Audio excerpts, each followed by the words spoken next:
Hi, everyone. Welcome back to White Coat Club.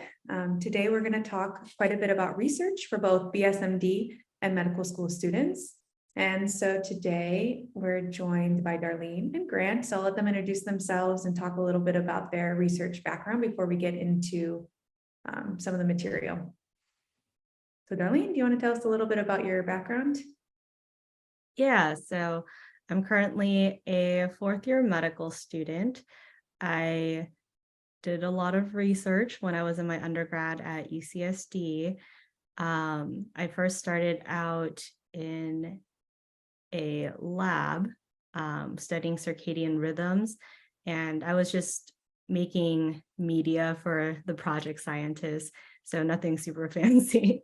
Um, and that was pretty much my first step into any science-based research. And after a couple months, I asked if I could participate in some research, and that's where I learned a lot of different techniques like PCR, Western blotting, which is like the bane of my existence. But I started working at the Scripps Research Institute, where I studied wound healing in mice models. And this was probably, I think they're all, I always say like every internship is my favorite. This is probably one of the coolest things that I had ever done. I was very scared of mice models, and I think I still am. And luckily, I didn't have to sacrifice them myself. But what I would do is I would take the skin off of the mice models and then use immunofluoroscopy and look at the way that things were healing and see if I could find a specific marker or pathway that affected the wound healing. I won't bore you with all the other research things that I've done, but I just love research. And even though I tell myself that I'm always doing too much all the time, I feel like it is such an interesting way for me to learn things that I would never learn in a classroom. All right, perfect. Now, what about you, Grant? Yeah, my name's Grant Clunas. I'm actually also a fourth year medical student currently in New Mexico. I'm hoping to go into diagnostic radiology, and so I actually find out here shortly if I've matched into a program for that. So I'm really excited about that. Um, as far as my background in research, I have a little bit more of a non-traditional route into medical school, into medicine and just the sciences in general. I grew up in a very blue collar town, blue collar family. I've got a brother who's a welder and a brother who's a diesel mechanic. So it's kind of, you know, a good way to look into, my background is just comparing myself to my brothers. But um, I actually went to undergrad at Weber State University, and they where I majored in zoology, believe it or not. So they actually didn't have a biology proper degree. Um, so my first experience in research was actually just doing field research, doing some ecological studies involving some birds, uh, particular bird species in northern Utah, and we worked really closely with the Division of Wildlife Resources in Utah to kind of come up with a plan in order to um, help them best manage some ponds that these birds were found in. Yeah. Yay. Just hearing you guys' two stories and like past the medicine and research experiences kind of shows too that there's not one type of experience that's correct and that you have to have in order to get into medical school, which I feel like a lot of parents and students get kind of caught up in. So it's refreshing to hear that there are a lot of different options. And we're going to talk a lot about those options today too. But the first kind of question that I have is there is such a big emphasis on research for both BSMD and for medical school. So let's start with you first, Darlene. For BSMD programs, why should students be doing research? And then I'll Grant answer about medical schools. So for BSMDs, everyone asks me this question, like, how much research do I need to do? And I think oftentimes people find the importance in stacking their resume with as much research as possible. But I actually don't feel like it's actually as important as people attribute it to be. And I think, like what Grant said earlier, it's about your passion, right? So if doing research is truly your passion, then that's when I encourage people to pursue it. If it's more of a checklist thing, I feel like you just won't be as successful, like even if you went to Harvard and did research, right? I just feel like if you can't talk about it that passionately, it definitely comes across. And I see that a lot of the times when people, have done a million different things. And, I did research at Harvard and then I did another research at Yale, right? And why do these people not get any interviews? It's because they're not passionate about it. They're doing it just as more of a checkbox. And so people will like ask me, well, you did a lot of research too, right? And I was like, but the way I talk about it is completely different, right? So I did things because I wanted to learn more, and I never quite felt satisfied by only doing what I was doing at the moment, right? And so it was more of like that curiosity that really drove me to do all of those things. And I get asked a lot, because I was working probably 40 hours a week on top of like a full-time schedule. Like, how do you balance all of that, especially in undergrad? And for me, it really boiled down to that passion, right? If I didn't love it, there was no way I could have done all of that. And so usually with research for BSMDs, I'm like, it really depends on what you love, right? If you actually love volunteering, I think you would have way more fun and could write way better stories, right? But if you're actually passionate about research, you will find a way to do research. And I actually have a student who did research in her basement, right? And she found really cool things, like she found a biomarker for Alzheimer's. She, worked on a sleep apnea device. So she found that a lot of CPAPs are very big and bulky and people don't want to use them.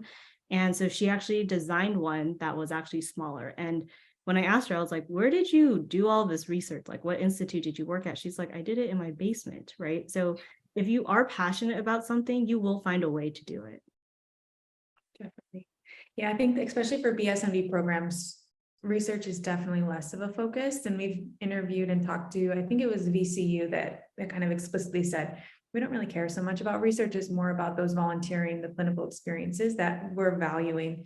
And so there are some programs that definitely do want to see kids with research, like RPIs always comes to mind because their program is literally called Physician Scientist Program. Like you can kind of guess, they're looking for kids with research, but a lot of those programs don't necessarily care about what's on your research resume. They care more about the passion and the interest. Okay, what about you, Grant? Do you think there's any difference in Darlene's answer for medical school, or kind of the same things apply?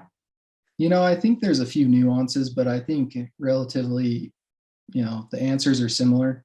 When you apply to a residency program out of medical school, you could have 15, 20 research projects on your application. But if you're not actually passionate about those things, if you can't talk about them in a residency interview, it doesn't matter. And people can see through answers and through, people not being genuine about what they've been spending their times on.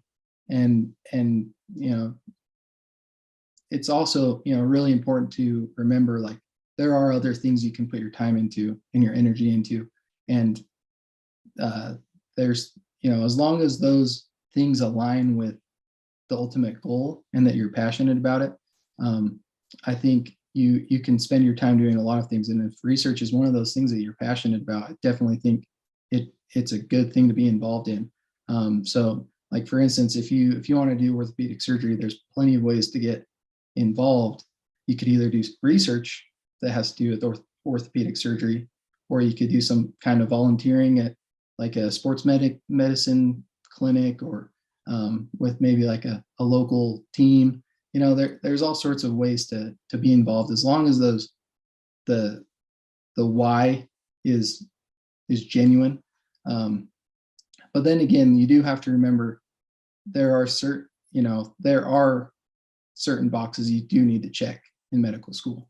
And even if you're not passionate about it, you almost, I don't want to say you have to pretend to be passionate about it, but there are a few boxes you have to check for certain specialties. That's just how it is. And that's probably how it always will be. And so I think it's important to at least, do a broad range of things throughout medical school. And if research is something you really like, you could really focus in on that. But ultimately, it's up to the individual, the specialty they apply to, and their ultimate goals. Like if you want to go to residency in a really big academic institution, then it might be beneficial for you to have a lot of research, because that's going to be what they're looking for.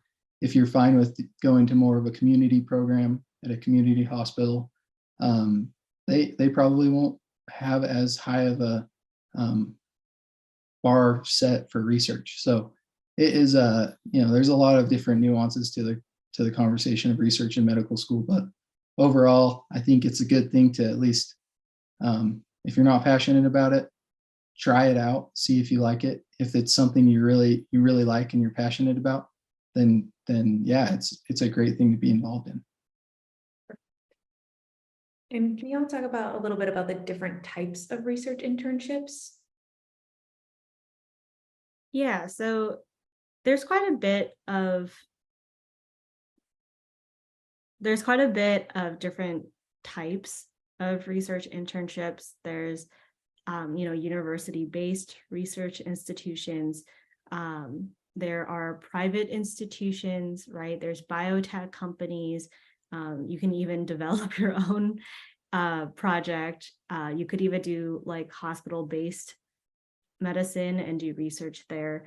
And I think it's a little bit about what you're looking for, right? So at a university, we typically think about more like wet labs, meaning like you're sitting at a bench, you're doing your experiments, you're running, the PCR machine. And I feel like that's kind of where a lot of people lead to. And then there's your private organizations, right? So for example, I worked at Scripps, which is private. And honestly, it was really nice because I felt like there were a lot more perks. But you kind of, I guess, do the same thing. But instead of working for the university, you're just working more for a private institution. And I felt like the vibe was like a little bit different as well. I don't quite know how to explain that, except I felt like it was a bit more hands-on for me. And I guess it really just depends on where you go. But I felt like the private ones actually had a lot more resources versus the university base. But I think that's more of like a personal experience.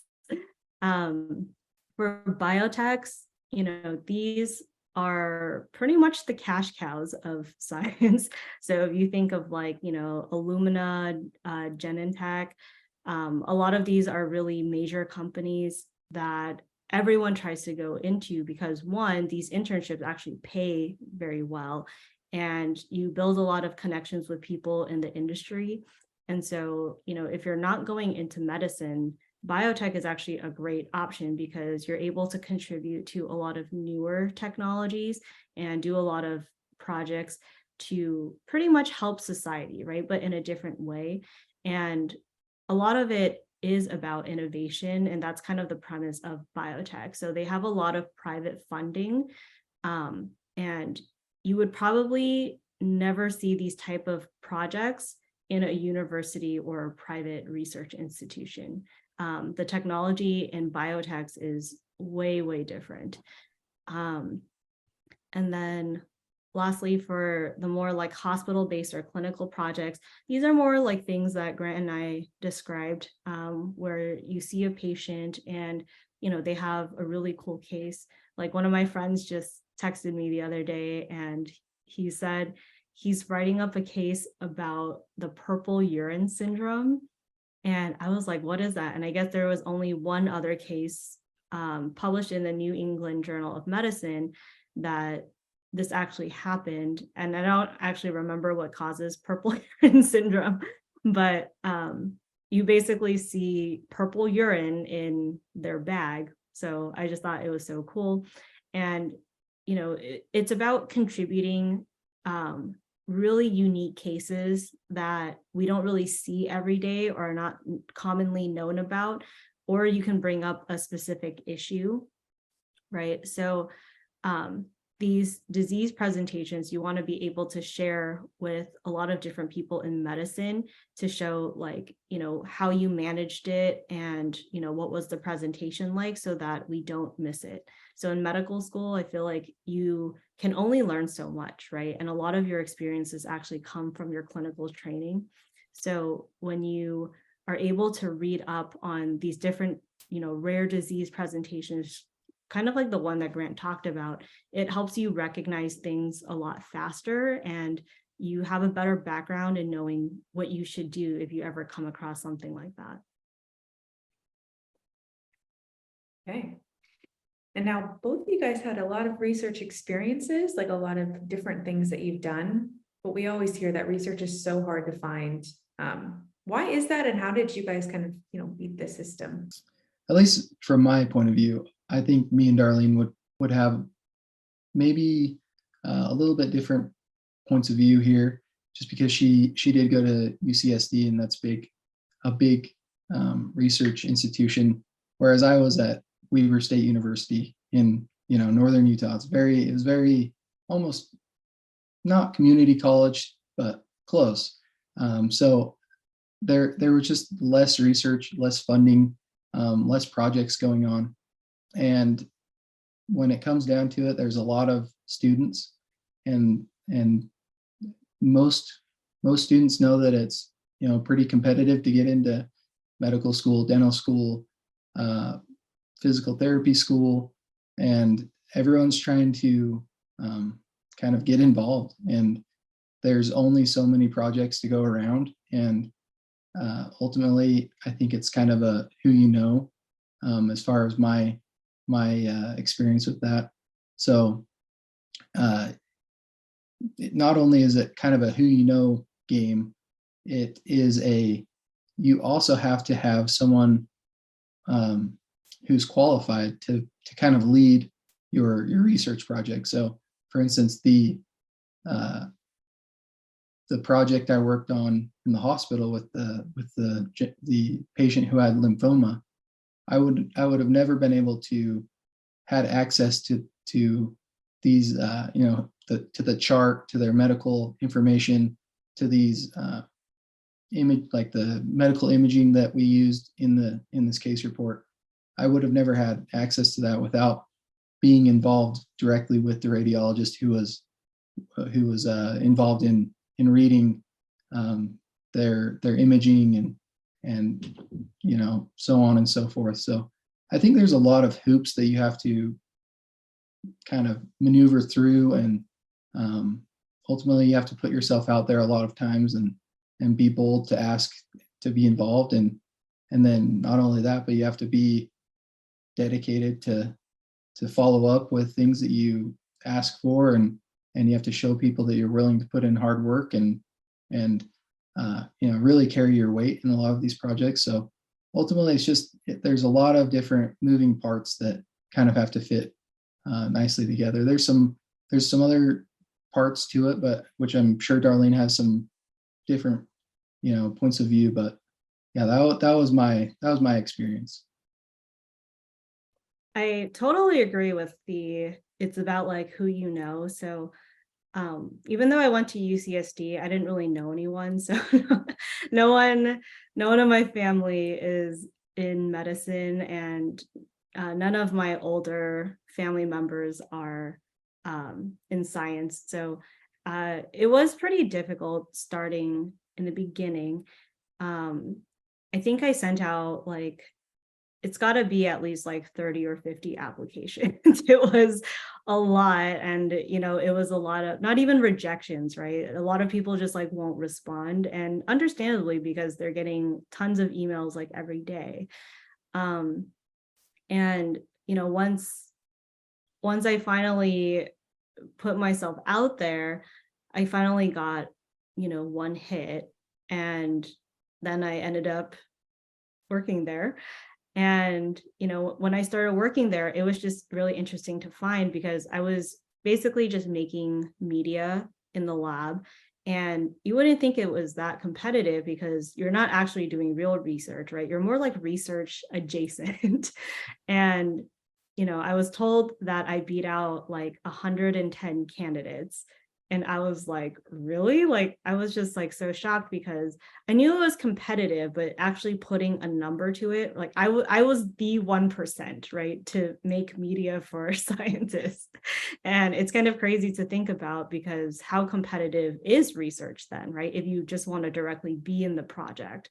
And, I really found that it was just about working my way up. And it was really interesting, because when I went to Scripps, I just put myself out there, not really expecting that much. And Scripps is the top 7 research institution in the world, right? And so I was like, okay, well, it's kind of like applying to Harvard, like the Harvard of research, and I just don't really expect to get in. But on my resume, one of my references was actually a fraternity brother of someone who was in the lab that I was applying for. And I had no idea when I applied to this, but it really goes to show, like, the world is like super small, right? Like, I was not from San Diego, and, they went to college at UC Berkeley.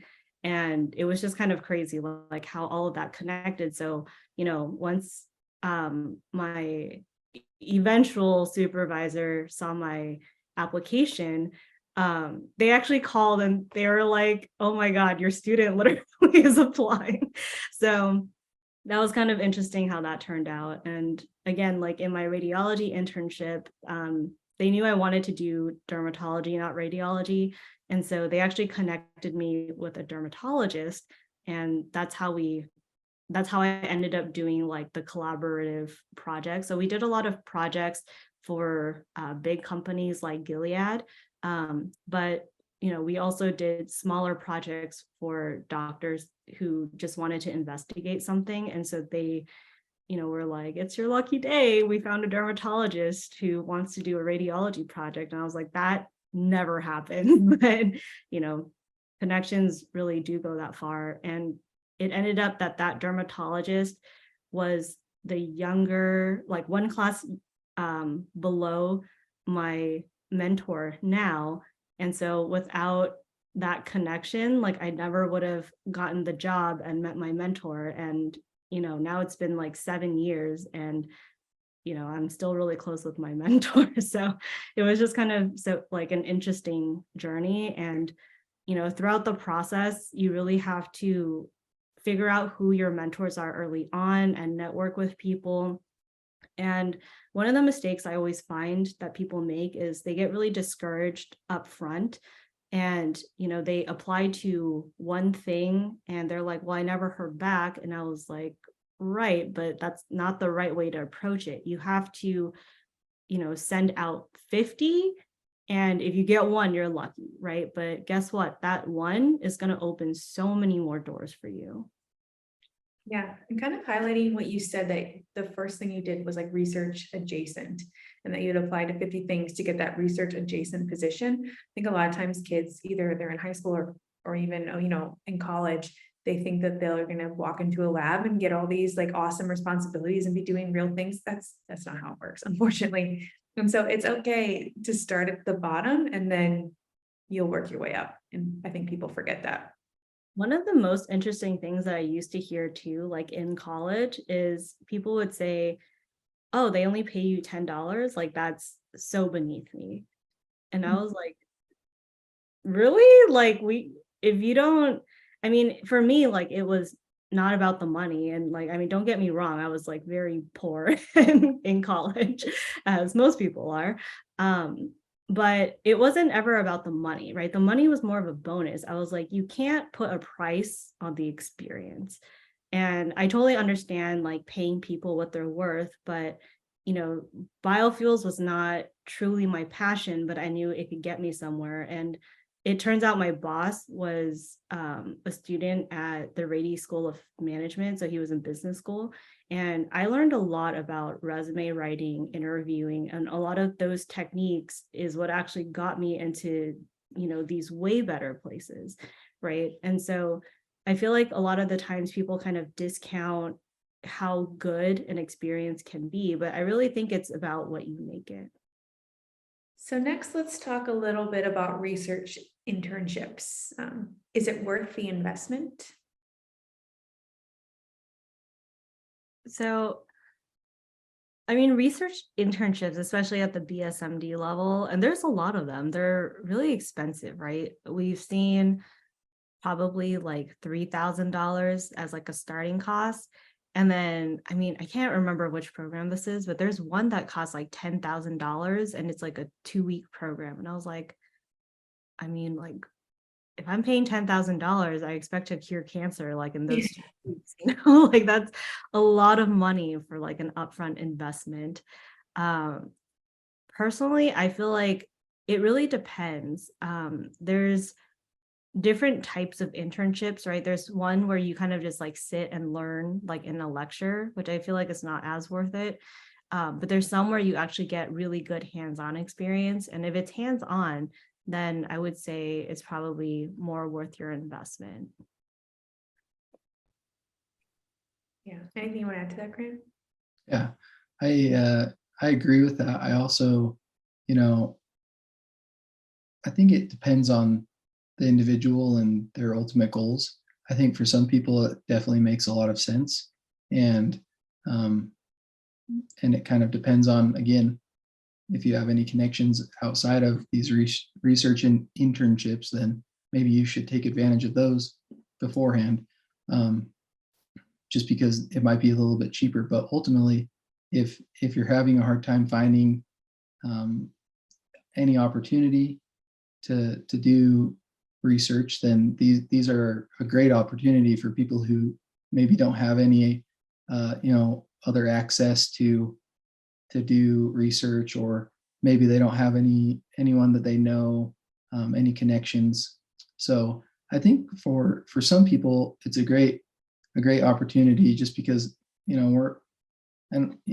lot of us don't have the know-how, or like Darlene talked about, the person with the basement. Maybe maybe we're not all as ambitious as that, and these a lot of the research internships can really just provide a good base for someone who's starting out in research. And yeah, so I think it just depends on who the person is and what their goal is, and kind of what they have available to them. But I think for a lot of people that would be, especially high schoolers, they don't have a lot of they don't have a lot of exposure to professors at big universities and things. So yeah, I think for them it would be a good opportunity, especially if they don't have any other opportunities otherwise. So Yeah. And I always like tell parents whenever we're talking, especially to BSMD students, where they're like, well, can't we email professors at like local universities to find a position and get it for free? And maybe you can, and maybe it will be a good experience, but you're also like an untrained 16-year-old that's going to come into the lab and kind of be expecting to be able to do things. And so that's what I always try and remind them. It's like, it's a lot of work and a lot to ask someone to train your child for free for weeks, months on end.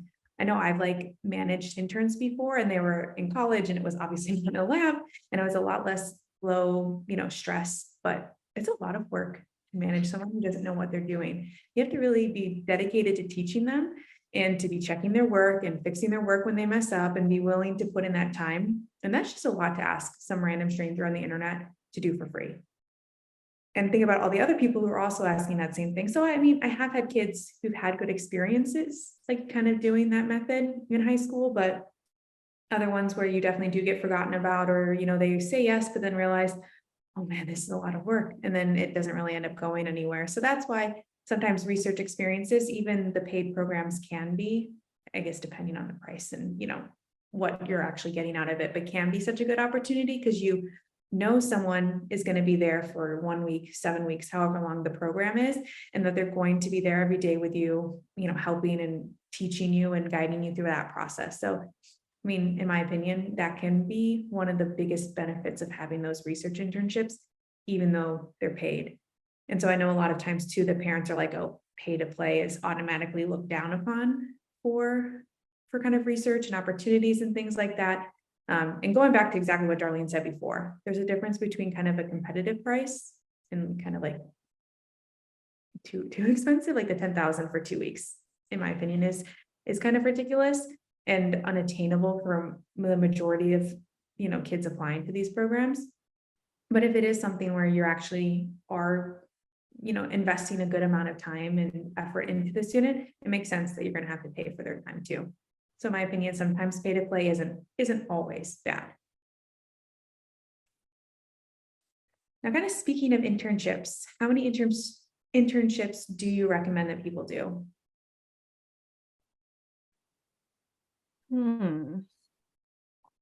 Honestly, I think at both levels, like BSMD and pre-meds, I would probably say like 2 is a good number. Obviously I did a lot more, but even when I wrote about it in my application, like I think 2 of them were more like passion projects. Like, I mean, the radiology one is a real internship with real research, but for some reason I consider that more of like a passion project, and the same thing with the biotech. So, if I think about it that way, then I really realistically did 2, right? But I think it's more about like longevity, right? Like some people only have 1 internship, but it's something that they've done for 3 years, and it shows that you are committed, right? So even though I was kind of like all over the place, I was in my internship for about 3 years. The Scripps one was about 2 years. And then the ones I started later, which I called my passion projects, I was in there for about 7 months each. So I think ultimately it painted a really nice picture in the end, showing that I was very dedicated to my work. It wasn't so much that, I was kind of bouncing around like every 6 months. Yeah, I agree. I think 2 is a great number, honestly. Kind of shows, you're a little bit more dedicated than just doing like a single research internship. But also, it does, again, like I like to harp on this, that it depends on the individual, because one would be great for someone who isn't super passionate about research, and if they want to fill their time doing other things in the previous or in the preceding summers and whatnot, then they should make better use of their time than just cramming in as much research as they possibly can. So yeah, you definitely do want to show that you can dedicate yourself, and that you can handle multiple things and maybe handle multiple things at one time as well. So yeah, I think 1 to 2 would be my opinion, but yeah, everyone's a little bit different. Would your answer change for like osteopathic medical schools versus like allopathic? Like, does it matter? Does one type of medical school give more preference to research than the other, or is it just going to vary from school to school? I think it varies. So, but I would give the majority of allopathic schools are going to have stronger research, just because most of them are associated with public institutions or state funded institutions where they have more funding, and they're generally not smaller private schools like a lot of the osteopathic schools. So yeah, I would say there might be more research being done, but I wouldn't say that. I'm not sure if there would be a preference if someone's applying to like as a DO student or as a MD student. I don't know if there would be a preference. I think it just depends on where they're applying and maybe the region of the country. Yeah. So that's actually such an interesting question because so UCSD is, a massive research area, not just an institution, but we have like three really big research institutions like around us as well that are private. And at I don't remember if it was like a networking event or a conference, but I met someone who was a faculty member who also did admissions at UCSD. And I asked him, I was like, okay, so like, what's the deal with research? Obviously, everywhere I look at UCSD, there's research. Is research required to get in? Or do I only think this because I go to UCSD? And it was funny because I actually asked it that way. And he was like, it's actually just the way you perceive it because you go to UCSD. And I thought that was an interesting answer. And he said, you would actually be surprised by how many people don't do research. And he said only 25% of the students who apply to UCSD actually have done research. And that number shocked me because UCSD is a top 20 school known for their research, right? And so, I mean, everything about UCSD is just so like research heavy. And so I was just like shocked. But, one of our students, which we actually just did a video on, he does not have any like formal research experiences per se, no publications, but he still got an interview at UCSD, right? And so it kind of poses the question, like, how important really is research? Like, are we putting too much of an emphasis because we think it's a checkbox, or is it actually required? Yeah, and it'd be interesting too, because they said what 25% don't have research, but then it'd be interesting to see what percentage of accepted students have actual research. I'm sure we could find that online somewhere, but that would be interesting to kind of see what their class ends up looking like too. Yeah, absolutely. Okay. So next, let's talk a little bit about poster presentations and conferences. Does this count as research? What's your kind of take on that? For residency, it does. I think it does count as research. One of my mentors at Scripps like pushed me to do a conference before I applied to medical school. So she's like the dean, or she was the dean of graduate medical education at Scripps. And so she was also adjunct faculty at UCSD. And she said, these honor thesis projects or presenting at conferences are things that they really look for because they want to see, like, not only can you do the research, but, how do they know what you really did? You could have stood there for 10 hours a week and said, I was in the lab for 10 hours a week, right? But with a poster, you have to be able to accurately and concisely convey the research to a population that maybe is not an expert in your project or field. And that's where these poster presentations or conferences really help you shine and show that I guess it speaks to like how much you are interested in research because you like it enough to go and talk about it to other people. And so I think in college, I presented like 3 or 4 times. And there was a major like West Coast conference that, again, my mentor really pushed me to go present. And it was honestly such a good experience. Like I was very nervous and sweaty the first time I went to go present. But it really helped with my presentation skills and learning how to convey such a complex topic in 7 minutes. And, people have to be able to understand it well. It was just such an interesting experience. That's what's so important too, I think, about research and honestly, a lot of different activities on resumes is it's not so much that you've done these activities, but it's like what you learned and like the skills that you are going to be able to transfer later on as a doctor or as just like a human being. So obviously as a physician, you're gonna have to be able to explain intensely complicated medical conditions to people in a way that they can understand and in a short period of time too. So all these skills are gonna be hopefully transferable to your future as well. Anything you want to add, Grant, about? I think you've done quite a few posters and conferences, right? Yeah, I've done a handful of them. I think just to add on to that,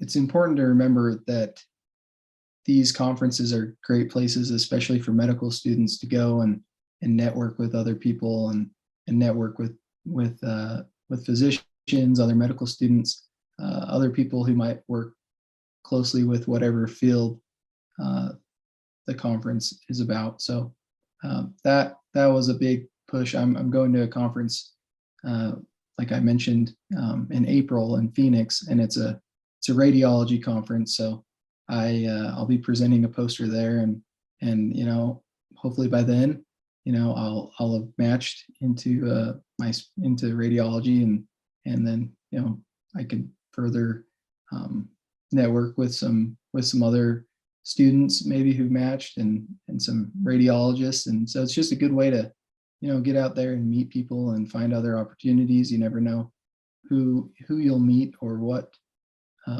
opportunity might be presented to you at one of these conferences. So not only is it a good way to add something to your resume that you're passionate about, but it's also a good way to further your networking. Definitely. All right, so let's talk about the big elephant in the room, which I feel like every parent asks and every student asks, publishing. Is it important or not? So I have published a lot, and I would say no. I mean, there's so many differences in opinions, and I know a lot of parents are doctors, and a lot of people who students will ask are doctors, and the big thing is publishing. But I mean, do medical schools or BSMD programs expect you to publish when you're 16? Absolutely not, right? Do medical schools expect you to publish? I mean, I'm willing to bet maybe only 2% of people have actual publications. And I think it's more about showing your interest by doing the research so much more than actually publishing, right? What people don't even understand is one project can take about 5 years. That's more than your undergrad, right? So that's almost more than half of some of these BSMD programs. UMKC is only 6 years. So that means you would have to have started in your freshman year and then you publish right before you're a doctor. That's not a lot of time for you to go and do a lot of these experiments, and then writing it up is it's a whole different process too. And so I think as long as you're active in research, publishing is kind of, again, an added bonus, right? It's not a requirement by any means. If you have it, great. And, I always push people to publish if they're able to, but I don't really think it's going to guarantee you or, make you better in any way. That's what I tell my kids too. I tell them it's a long effort to get published, and especially for BSMD, it is really hard because you don't know how long you're going to be working on a project for. You could be doing something for years, as a later on in life, and never have something that's publishable, and that's okay. So in my opinion, research getting published is nice, it's a bonus, but it definitely isn't necessary. Okay, now something that everyone else is wondering about. What's the best way for people to get involved in research? A big question. I guess first, narrow it down to what you like to do. I don't know. I'm such a big believer in don't do things that you don't like. So I never try to do projects that I'm that's kind of boring to me. Like I think like weird rashes are like my big thing. So I love doing more like dermatology based or like infectious disease based projects, like projects that people probably think are like kind of gross. But again, if you do something or pursue something that you like, your project is going to be better because you're going to spend more time actively engaged in it. And then another big thing for me is finding mentors early on. Such an important underutilized thing. And, does everyone have time to be a mentor? Absolutely not. But, a lot of doctors, at least this was my experience, I feel like a lot of doctors actually really enjoy mentorship, and they're very excited for people who want to go into the same field as them. And so these people are great to pick their brains, see what the process is like, see if they have any cool projects that you can help on. And a lot of the times, like, especially like residents, medical students, and then even like attendings, they always come across like really cool cases that they just don't have time to write up, right? And so most of the people that you ask, they're going to have a project just kind of sitting there and waiting to be finished. And if you're active about it and you show them that you're willing to work hard and that you're engaged and interested, you could very easily be part of that project. But, the first step is really finding someone who is going to be a good mentor to you and is going to be, responsive to what you're asking for. Yeah, I agree with Darlene, especially on the, you want to be doing something that you're passionate about. Ultimately, it's going to be a lot easier to spend your time doing these things. It's going to take a lot of time, and if you like what you're doing, then it's not going to be as difficult, and you'll wake up and you won't dread going to do that thing. So that's important.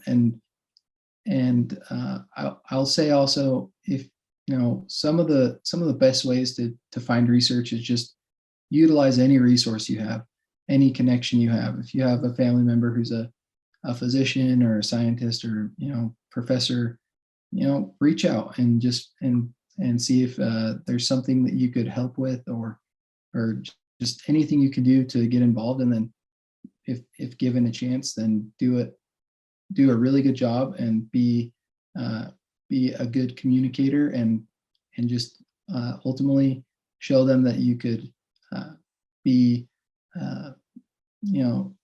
that you could contribute to that project. And then also, if you don't have anyone, if you don't have any connection, then pick a way that you want to find research and just kind of stick with that. Don't dabble in emailing a few professors here and maybe applying to one or two research opportunities. If you're gonna go for something, just pick one thing and go for it. Email dozens of professors if you're going to do that, or apply to dozens of research internships if you're going to do that option.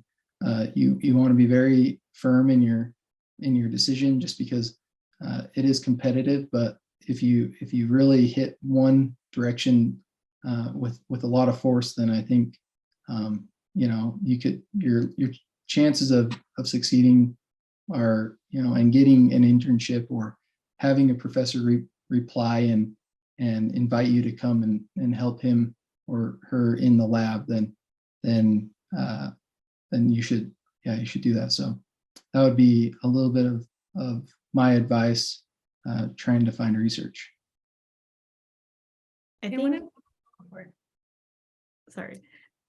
I think applying broadly is super important, like you said. I have a student who was starting to apply to a couple different programs, and at the same time I was like, well, you're going to do that, like, why don't you just email professors around your area and see if they're willing to help you? And guess what came back? She is now working at Stanford doing research in high school, right? And I was like, that is so cool. So, not only does she save a ton of money because she doesn't have to pay for these different research internships, but she's a sophomore in high school, so she's going to be working here for about 3 years. And it's awesome because she has this huge name behind her name. She doesn't have to pay anything, and she's going to get that one-on-one experience and really get to know the professor and different people in the lab.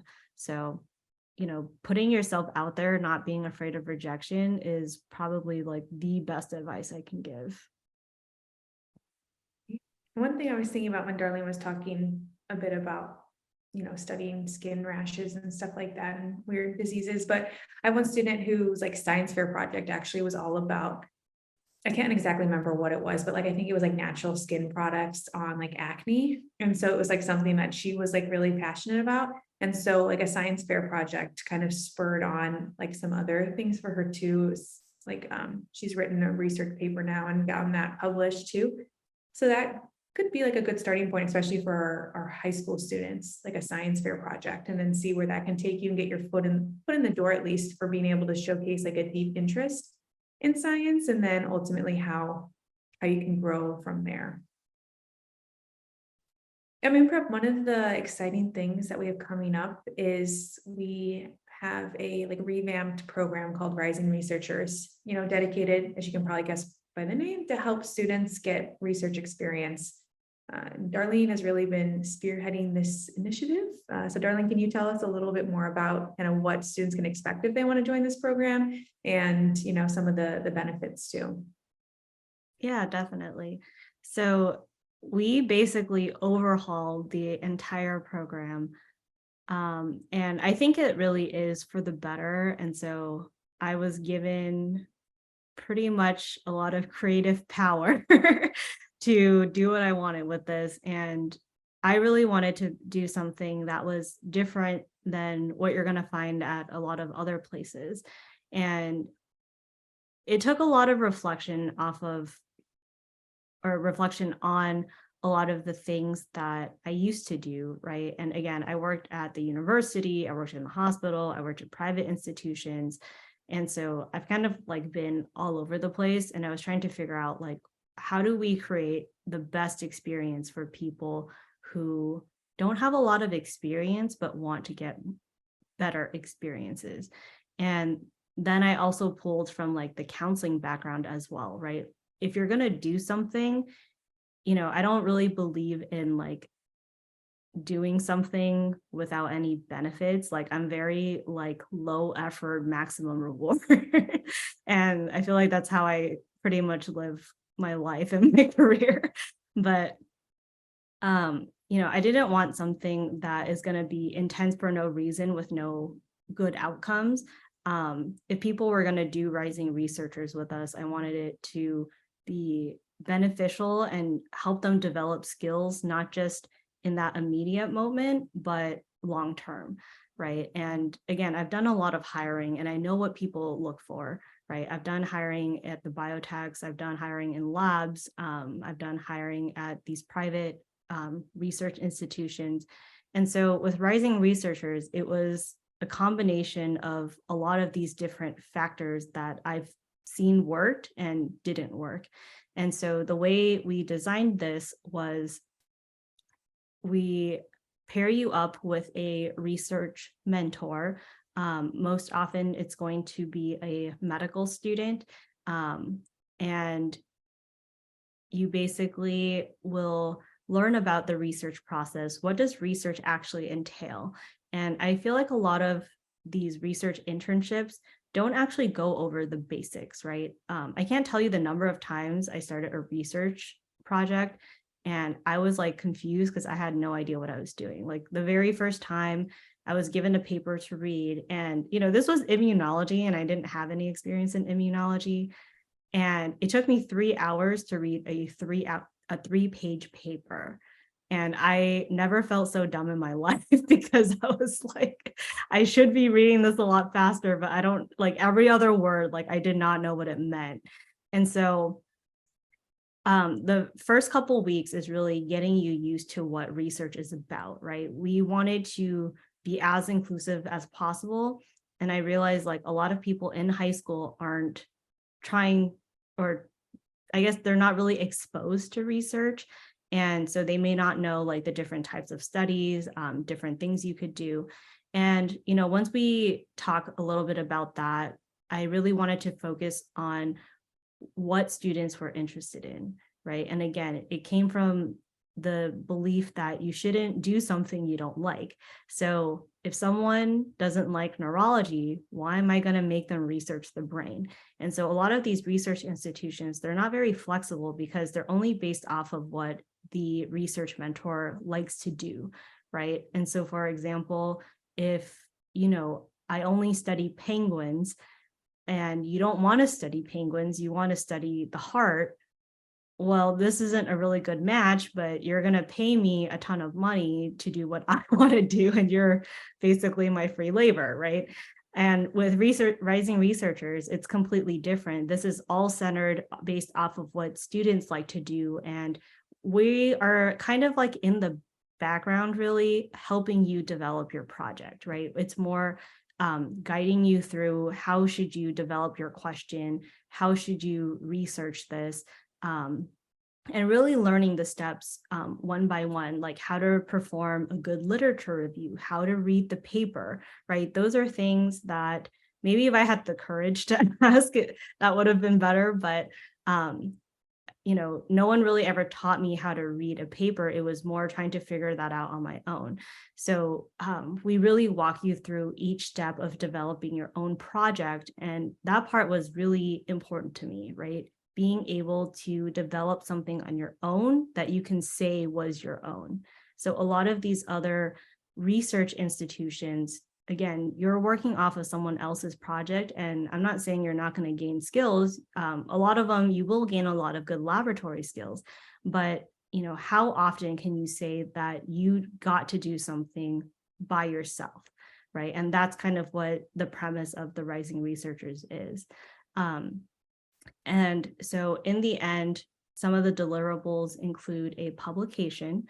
It also includes a poster presentation, and there's a really unique opportunity as well. So if you do really well, and we're looking for like the top of the top, right? People who show up all the time, are reliable, put in a lot of effort in their writing. This was something that, again, not super low effort. You have to put in a lot of effort, but I wanted the reward to be really big for someone who was going to try really hard. And I feel like if someone has interest in pursuing science, we should be able to reward that. And so those students get put into a pool, and for people who are research mentors, such as me and Grant, who have different projects, students would actually be able to work on these projects with us. And this is not at any additional cost. This is, I guess I would call this like Rising Researchers adjacent. So once you graduate from the program and you do really well, we still remember that you did really well. And, these aren't really guaranteed projects. It's based off of like availability when they come up, but students would be able to work with us on these type of projects. And the difference is these projects are more academic based, and they are intended to be published in an academic research journal, right? So I felt like this was a really good way to continue the network for students who were really interested and wanted to grow and excel in some of their skills. So some of the other highlights that we have include a clinical case where you actually get some data and you're able to work with the data as well. That was something that was really important to us because we felt like a lot of the times you don't really get hands-on work with data. And I know some people take like AP statistics or like a statistics class in college, but this is an opportunity to understand how that affects what we do in research. And because a lot of our students are pre-med, either from high school or undergrad, I wanted to incorporate a little bit about medicine because they're working directly with a lot of medical students. And so we have a session on what medical school is like, what the expectations are, because oftentimes, people dream really big and they want to go to medical school, but they have no idea what medical school is like, right? Or what the process is like for us. And so getting to understand the field that you're about to enter is very important. And again, it kind of goes back to like networking and, being able to ask good questions. And like we mentioned earlier, you never really get that one-on-one experience. And, having time set aside from these medical students and sitting there to ask them any questions that you could ever dream of, right? That was something that I wanted to incorporate into our session. And the last session is something based off of my interview preps. And a lot of schools, whether you're applying to BSMD programs or to medical schools, they love to ask you about healthcare topics, right? I even have a school that asks about, what does a multi-payer system mean? And I was like kind of shocked because that was at a BSMD level, but this is like notorious for medical school interviews.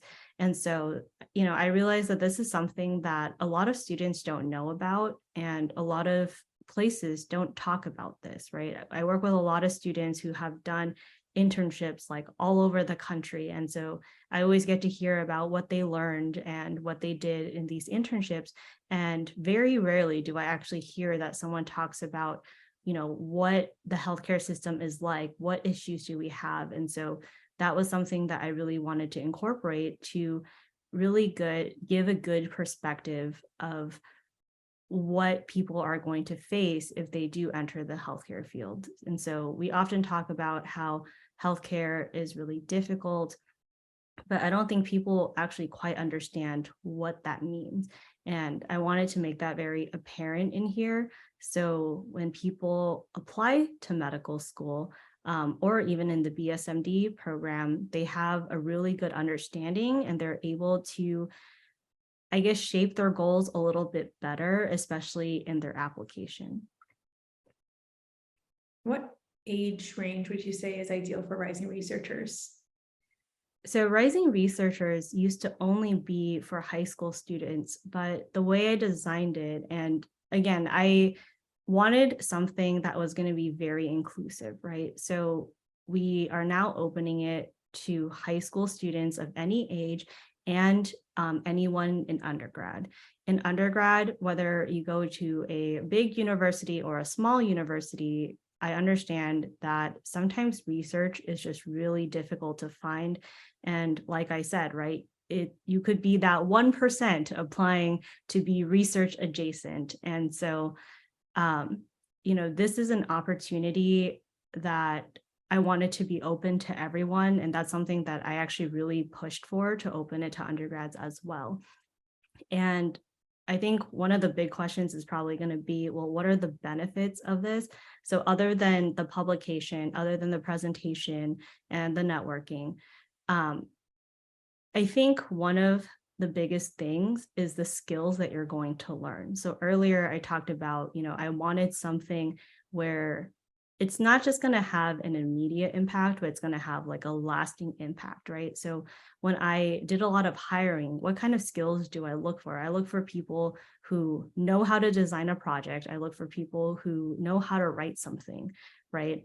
And these are skills that, again, you're never going to get taught unless you have experience. But guess what? Experience is really hard. So it's like that catch-22, because you need experience to have experience, right? So I felt like this was a really good stepping stone, because not only are you going to design your own project, carry out that project, but in the end, you're going to be able to say, I was involved in designing the project, I was involved in the literature review, and I actually wrote the manuscript as well. And these are all kind of the key buzzwords that people look for that will make you stand apart in any internship that you apply to.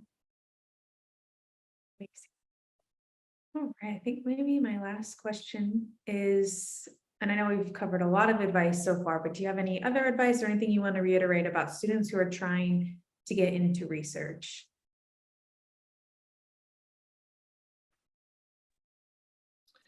Yeah, my basic advice is, keep it simple in the fact that you want to do something you enjoy, you want to be passionate about it. But then once you find something you want to pursue, give it everything you have, and kind of go down that route and see if it works out. And then if it doesn't work out, pick a new route, and do the same thing for that. And then eventually you will, come across an opportunity. Someone will give you an opportunity. And yeah, I think just never give up. And if you really want to do some research, then there's so many different ways that you can get involved. And just being familiar with all the different ways, and kind of exhausting each option is really the best way to go. So yeah, I would just say to not give up, and do it if you're really passionate about it, and do something you really enjoy.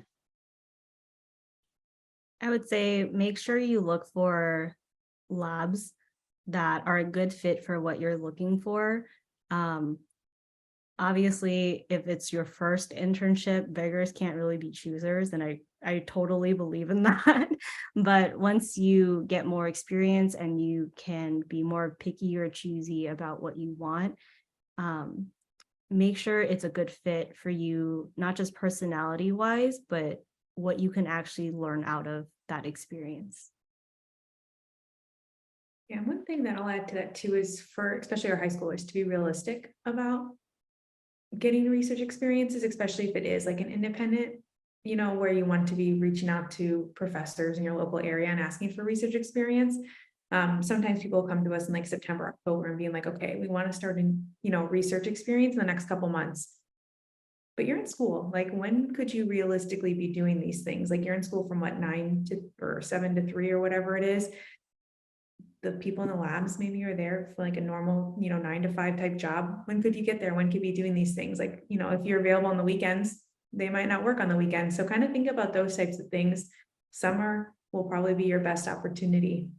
That's when everyone else can do it too. So, it is definitely a numbers game, and persistence will pay off, hopefully.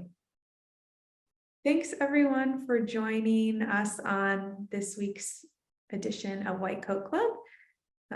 If you liked this video or this podcast, please subscribe or like it, or let us know in the comments or reviews about what you like to see, and we'll try and produce more content that you guys like. Until next week.